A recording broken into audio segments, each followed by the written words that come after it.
A majority of Iraqis and Poles seem to want to view the U.S. role in Iraq right now as negative and to be wanting a timeline for pulling out. What's your view? Well, I think that's a reaction. I don't know the exact details of these statistics, but that's a reaction to their lives at the moment. They are losing control of their lives. They are subject to a lot of threats, and they see this as a direct result, or the responsibility, more accurately, of the United States. Whether rightly or wrongly, people react to their feelings rather than to a rational analysis always. In sectors of the U.S. press and also in the Turkish press, there are reports that Iraq is being used as a staging ground for attacks on Iran through the PKK and also through the MEK. What can you tell us about that, and why is that happening? Well, I can tell you, if that is happening, that's certainly against the will of the Iraqi government. The Iraqi government has made it very clear that we don't want to be the staging ground for any attack on our neighbors. We want to pose no threat to our neighbors, and we will cooperate with them and with anybody else to stem such actions. Do you have any knowledge of these? I have no knowledge of this.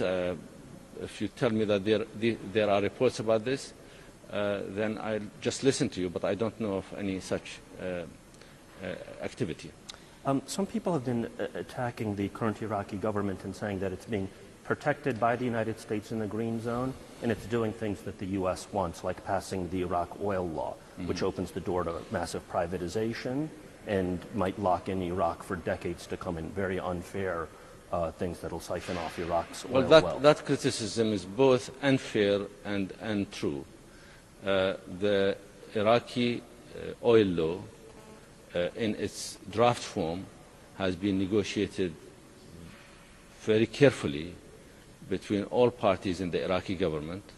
It's got to go through parliament and have more negotiations in it. It's an entirely Iraqi process, and the United States has, apart from encouraging the Iraqis to finish this task, has not interfered in the details of these negotiations. So it's an entirely Iraqi process. Does it open the door to privatization, and could that Well, if you read, of course it opens the door to the involvement of private sector. That's what we want. That's a policy decision. It's a conscious decision. But it is based on the fundamental principle that the oil and gas belongs to all Iraqi people. That is an article in the Constitution, and the law does not depart from that. What about the bases, long-term U.S. bases in Iraq? Are you concerned? Well, that's again for future Iraqi governments and parliaments to decide. It's not something that will be decided by this government, and it's not going to be decided finally by this parliament. For the time being, there is an American presence and, in fact, an international presence in Iraq, anchored in international law based on Security Council resolutions, with the consent of the elected Iraqi government. There is in Resolution 1637 a clause which permits the Iraqi government to request the departure of these troops at any time. So that this presence is subject to the agreement and approval of the Iraqi government, the elected Iraqi government. Now, in future, what will happen, that will have to be left to future governments.